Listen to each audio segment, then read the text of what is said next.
बिस्मिल्लाहिर्रहमानिर्रहीम और अस्सलाम वालेकुम। आज जनवरी की 22 तारीख और पाकिस्तान में इस वक्त पीर की शाम है। आज अभी तक की इम्पॉर्टेंट खबरें और उनके ऊपर मेरा तज्जिया आपके सामने हाजिर है। सबसे पहली खबर आपके सामने रखते हैं कि अडयाला जेल में आज जेलर की इमरान खान से शदीद बदतमीज़ी। दूसरी खबर आपके सामने रखेंगे कि इस्लामाबाद में एमरजेंसी लगा दी गई। 3 के करीब यूनिवर्सिटीज़ जो हैं उनको बंद कर दिया गया है गैर मुअय्यना मुद्दत के लिए। ये अहकामात हैं, ये क्या माजरा है, ये आपके सामने रखते हैं। तीसरी खबर आपके सामने रखेंगे मानसेरा से नवाज शरीफ साहब की कि आओ लंबी लंबी छोड़ें। नवाज शरीफ साहब का आज बच्चों ने भरपूर इस्तकबाल किया है और नवाज शरीफ साहब ने वहाँ खुलकर लंबी लंबी छोड़ी हैं और पीटीआई के नारे भी लगे जलसे के अंदर और झंडे भी लहराए गए। पूरा मामला आपके सामने इस जलसे का रखते हैं। फिर एक्सप्रेस वे के ऊपर दिलखराश वाक़या, एक शख्स ने अपनी जान ले ली। बहुत ही दिलखराश वाक़या है, आपके सामने उसकी खबर भी रखते हैं। फिर पेट्रोलियम लेवी 190 अरब की नई पेट्रोलियम लेवी लगने जा रही है, मतलब महंगाई का नया तूफ़ान।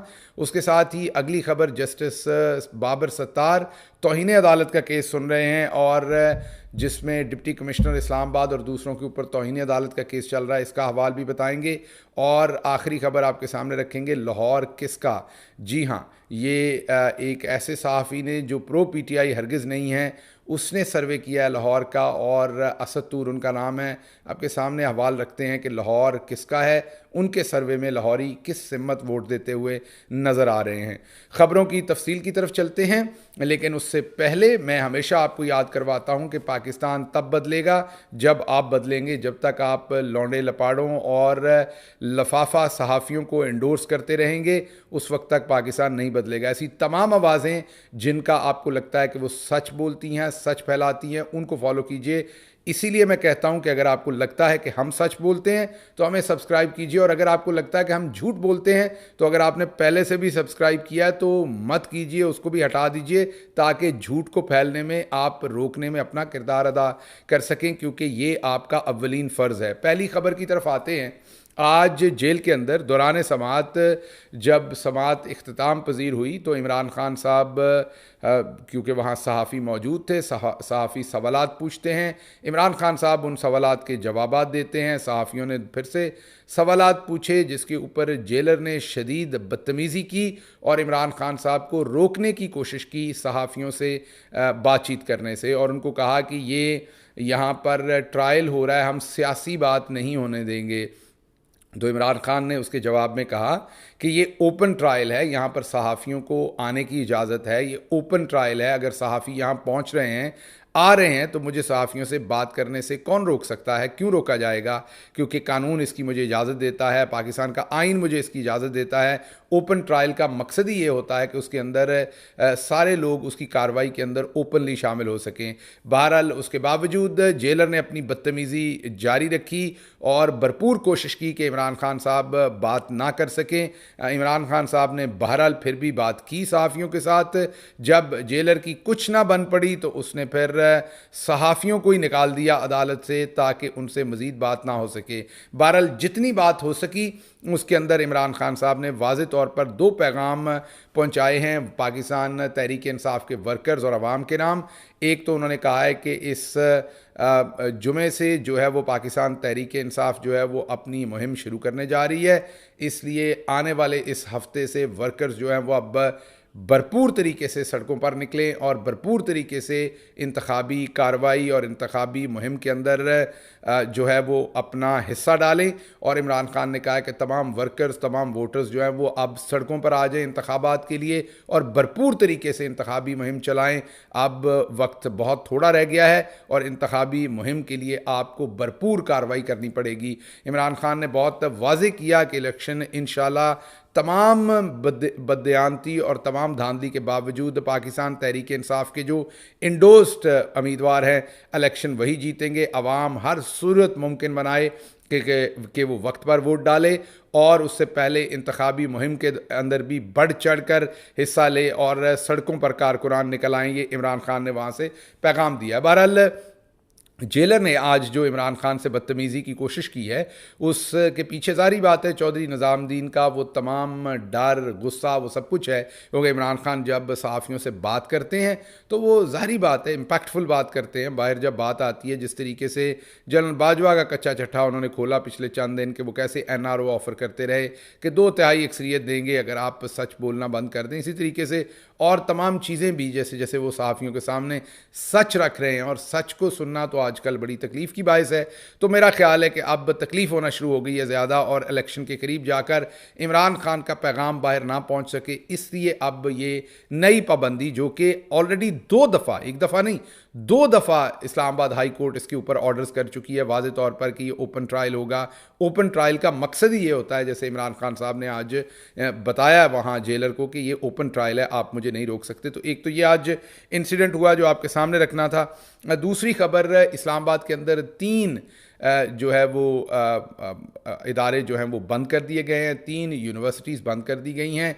एयर यूनिवर्सिटी, बहरिया यूनिवर्सिटी और NDU, तीनों अस्करी नवियत की यूनिवर्सिटीज़ हैं। तो प्राइवेट स्टूडेंट्स भी वहाँ पढ़ते हैं, लेकिन एयर यूनिवर्सिटी एयरफोर्स चलाती है, बहरिया यूनिवर्सिटी पाकिस्तान बहरिया चलाती है, और NDU जो है वो नेशनल डिफेंस यूनिवर्सिटी है, वो पाकिस्तान आर्मी चलाती है। इन तीनों यूनिवर्सिटीज़ को एमरजेंसी में बंद कर दिया गया। तीनों यूनिवर्सिटीज़ को बंद करने की वजह ये बताई गई है कि इनके ऊपर दहशतगर्दी के हमले हो सकते हैं, और इन तीनों यूनिवर्सिटीज़ के ऊपर किसी न किसी किस्म का ऐसा वाक़या हो सकता है जिस वजह से इन यूनिवर्सिटीज़ को बंद किया गया है।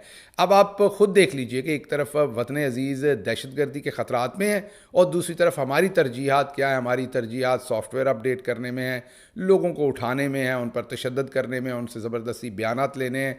तो हमारी तरजीहात ये हैं, और दूसरी तरफ जो दहशतगर्दी है, जो दहशतगर्द हैं, उनकी तरजीहात ये हैं कि वो वतन अज़ीज़ की हर जगह के ऊपर हमले करें और नुकसान पहुँचाएँ। आपके सामने सिचुएशन है कि अब इस्लामाबाद की 3 बड़ी यूनिवर्सिटीज़ इन हालात के अंदर बंद करनी पड़ रही हैं। अच्छा जी, अगली खबर इसी से रिलेटेड है। वो एक्सप्रेस वे इस्लामाबाद में एक शख्स ने अपनी जान ले ली है। उस शख्स का जो बेजान जिस्म था वो लटक रहा था उसी एक्सप्रेस हाईवे पे, धुंध में सारी दुनिया को नज़र आ रहा था, और नीचे से गाड़ियाँ गुजर रही थीं, रस्सी के साथ उनका जिस्म लटक रहा था, जिन्होंने अपनी जान ली है। अभी तक क्यों जान ली है अपनी, क्या इसके पीछे वाक़या है, ये हमें नहीं पता, लेकिन इसकी तफसीलात आएंगी तो आपके सामने रखेंगे। दिल खराश मंज़र है, आपके सामने मंज़र दिखा नहीं सकते। दिल खराश तस्वीर थी, दिल तोड़ देने वाली तस्वीर थी। एक तरफ पाकिस्तान को लूटने वाले, और एक तरफ गरीब इस तरीके से अपनी जानें खुद से दे रहे हैं। बहुत ही दिल खराश वाक़या था ये, दिल तोड़ देने वाला वाक़या है हर पाकिस्तानी के लिए। अगली खबर आपके सामने रखेंगे कि जी, पेट्रोलियम लेवी 190 अरब की नई पेट्रोलियम लेवी लगाने की तैयारी शुरू कर दी है। जी हाँ, 190 अरब रुपए। और ये जो नई पेट्रोलियम लेवी है, ये जब लगेगी तो आप ख़ुद ही अंदाज़ा लगा लीजिए कि उससे ट्रांसपोर्टेशन, किराए, हर चीज़, जब पेट्रोल महंगा होता है तो सारी चीज़ें महंगी होती हैं। तो 190 अरब की नई लेवी लगाई जा रही है। इससे पेट्रोल मज़ीद महंगा होगा, डीज़ल मज़ीद महंगा होगा, पेट्रोलियम मसनूआत महंगी होंगी, तो बाकी तमाम चीज़ें महंगी होंगी। तो महंगाई की एक नई जो है वो लहर आने वाली है। पहले ही याद कीजिए, इमरान खान के ज़माने में 12 रुपये से 16 रुपये के दरमियान में फ़ी यूनिट बिजली मुयस्सर थी। आज वो 70 रुपये फ़ी यूनिट के ऊपर बिजली लोगों को मिल रही है। जी हाँ, 66 से 70 रुपये के ऊपर ये बिजली आज आवाम को मिल रही है। तो पहले ही महंगाई किस लेवल पर पहुंच चुकी है, मेरा ख्याल है मुझे अब बताने की ज़रूरत नहीं, लोगों को खुद से ही पता है।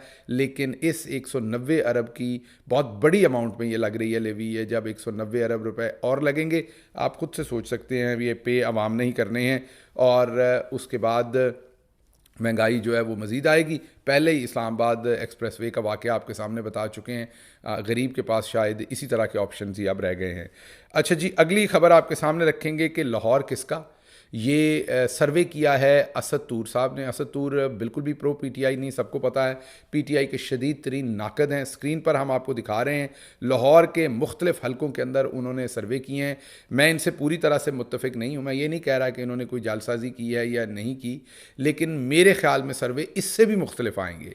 अगर सर्वे पूरे लाहौर के अंदर किए जाएँ तो उसके जो नंबर्स हैं, अदाद शुमार हैं, वो इससे भी मुख्तलिफ आएंगे। लेकिन अगर इन अदाद-ओ-शुमार को भी देख लिया जाए तो आप सोच सकते हैं कि बाकी पाकिस्तान के इलाकों में क्या हालात होंगे।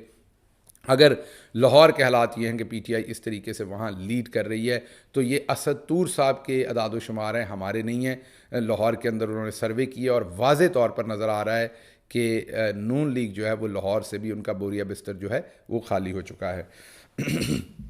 अच्छा जी, अगली खबर जो है वो आखिर पर हम नवाज शरीफ साहब की खबर रखेंगे क्योंकि वो बहुत ही दिलचस्प खबर है। अगली खबर आपके सामने रखते हैं कि किस तरीके से आज जस्टिस बाबर सत्तार ने जो तौहीन अदालत की कार्रवाई थी उसको आगे बढ़ाया है। आपको याद करवा दें कि जब शहरियार अफरीदी को गिरफ़्तार किया गया था तो उस वक्त बार बार उनके बारे में एमपीओ ऑर्डर जारी किए जा रहे थे। अदालत ने मना किया था कि एमपीओ ऑर्डर जारी नहीं करना, उन्हें डीसी ने डिटेन नहीं करना, ये गैर कानूनी। उसके बावजूद डीसीज ये ऑर्डर्स बार बार जारी करके ये काम कर रहे थे, जिसके ऊपर अब अदालत तौहीन अदालत की कार्रवाई शुरू कर रखी है। आज एसएसपी को और डिप्टी कमिश्नर को उनके वारंट जारी किए गए हैं अदालत की तरफ से, और जेल के स्टाफ के भी वारंट जारी किए गए हैं, जो तमाम मिल के ये अदालती हुक्म अहकामात की तहकीर करते थे। इन तमाम लोगों के वारंट गिरफ्तारी आज जारी हुए हैं। ये छोटा सा केस है देखने को लगता है, आपको लगता होगा इसमें एक एसएसपी है, एक डिप्टी कमिश्नर है, छोटा सा केस है, छोटी मछलियाँ हैं। नहीं, ऐसा नहीं है। अगर वाकई अदालत ने इस केस में फ़ैसला दे दिया तो ये लैंडमार्क डिसीजन होगा। इसके बाद चौधरी निज़ामुद्दीन के कहने पर ब्यूरोक्रेट सोच कर जो है वो काम करेंगे, क्योंकि उन्हें पता होगा कि इसके बाद में रेमिफिकेशंस उनके करियर पर आते हैं। तो ये जो अंधा नाच था जो मुनाफ़कत का और लाकानूनियत का और फस्तायत का, ये बंद होगा अगर जस्टिस बाबर सत्तार वाकई इसमें इन अफसरान को सज़ा देने में कामयाब हो गए। तो आप देखिएगा आइंदा ब्यूरोक्रेट सोच कर कानून तोड़ेंगे। मसला ये है कि आज तक यहाँ किसी ब्यूरोक्रेट को वो जितना भी कानून तोड़ दे, किसी को भी सज़ा यहाँ मिलती नहीं है। तो ये छोटा सा केस लगता है आपको देखने को, लेकिन ये बहुत बड़ा केस है और जस्टिस बाबर सत्तार मुझे लगता है कि इसमें सज़ा सुनाएंगे और खड़े रहेंगे। अगर अदलिया इसमें डिलीवर कर गई, खड़ी रह गई, तो ये छोटा सा केस आप देखेंगे बहुत बड़ा होता हुआ आपको नज़र आएगा, इसका इम्पैक्ट बहुत बड़ा होगा। अच्छा जी, आखिरी खबर जो कि बहुत मेजर स्टोरी है वो है आज नवाज शरीफ साहब ने मानसेरा में जलसा किया।